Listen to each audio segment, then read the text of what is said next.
처음에 왔을 때는 이제 아이들이 이제 뭐 리딩 시험, 그리고 라이팅 시험, 단어 시험, 문장 시험, 문법 시험, 그리고 스피킹 같은 경우는 저희가 5분짜리 인터뷰를 봐서 이거 직접 부모님한테 보내드려요. 네. 그럼 중간에도 5분짜리 동영상이 시험, 스피킹 시험 봤으니까 또 들어가겠죠? 네. 마지막에도 들어가겠죠? 그럼 부모님이 이제 3번의 아이 5분짜리 동영상을 보시면서 얼마만큼 차이가 있는지를 직접 눈으로 직접 보시라고 말씀을 드리고, 이 점수 같은 경우에는 처음에는 제가 레벨 테스트 봤을 때 이 점수 그대로 말씀을 드리고요.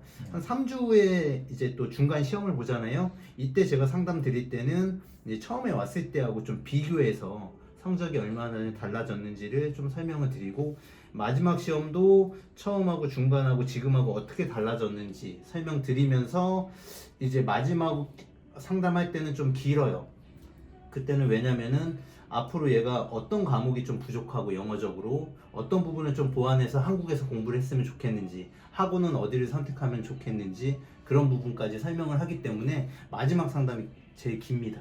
네, 부모님 질문도 이거는 많으시고. 뭐 보이스톡이나 구두로만 하나요? 아니면 무슨 레터나 뭐 그런 게? 서티피케이션에 이제 뭐 스피킹 성적이나 이런 것들은 이제 디테일하게 나오는데요. 제가 거의 다 구도로 설명을 드려요. 예, 그리고 혹시라도 부모님이 뭐 원하시면 제가 사진을 찍어서 보내드리고, 예를 들면은 이게 이제 학생이거든요. 예, 아, 우리 학생이야. 올 여름에 이제 다시 오는데 이 친구 1월 8일날 라이팅 시험 본 결과 이게 레벨 테스트. 요게 집에 갈 때 2월 16일날 마지막 시험 본 결과예요. 기가 막힌다 우리 집. 이런 식으로 이제 야, 바뀐 부분을 사진 찍어서 부모님 서울대 가야겠다. 때 이제 보내드린 거예요. 왜냐하면 점수만 얘기했을 때는 그거 가지고 부모님이 어떤 시험을 봤는지 잘 모르세요. 이게 바뀌니까 그래서 디테일하게 원하시면 지한 누나도 사진 보냈어. 찍어서 이렇게 좀 보내드리고, 요건 좀 그래도 어느 정도 좀 영어 실력이 된 친구가 온 거고요. 네. 초등학교 지금 첫날? 2월 16일 날 대신에 마지막 이제 날? 얘는 12월 18일 날 왔기 때문에 10주 됐습니다. 예.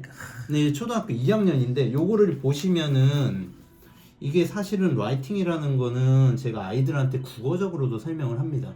이게 뭐냐면 지금 얘네들은 글 쓰라 그러면은 그냥 아이들이 보통 이렇게 이제 쓰잖아요. 네. 그러니까 요거하고 요거는 길이 차이도 있지만 어떤 부분이 있냐면 이제 서론하고 본론 결론이 있어요. 네. 여기도 마찬가지고 단락이 좀 떨어져 있죠. 네. 요렇게 하는 거를 제가 한국적으로 가르쳐요. 그러니까 이게 뭐냐면 영어적으로 에세이는 영어 선생님이 가르칠 수 있지만 사실은 이 라이팅의 영역은 국어적인 능력이 필요합니다.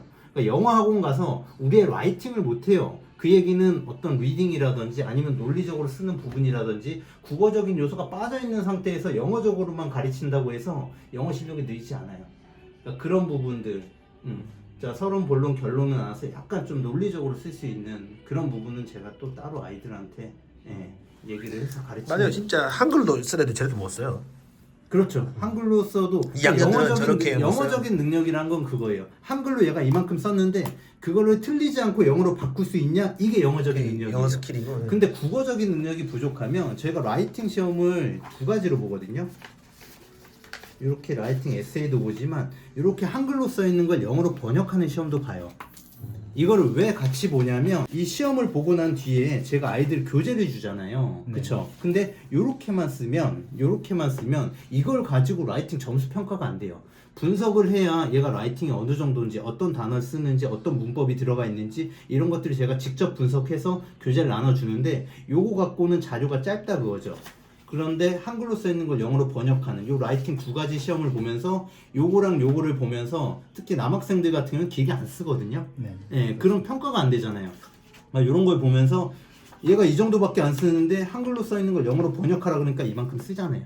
예, 그러면 얘는 어느 정도 실력이구나. 이런 것들 제가 분석해서 교재를 나눠줍니다. 그래서 이런 것들을 제가 직접 60명의 학생을 다 디테일하게 분석을 해서 교재를 나눠주기 때문에 어느 정도 이제 레벨을 잘 맞을 수 있고, 그럼에도 불구하고 실제 수업에 들어가면 저희가 레벨 조정 기간 2, 3일 정도 있어요.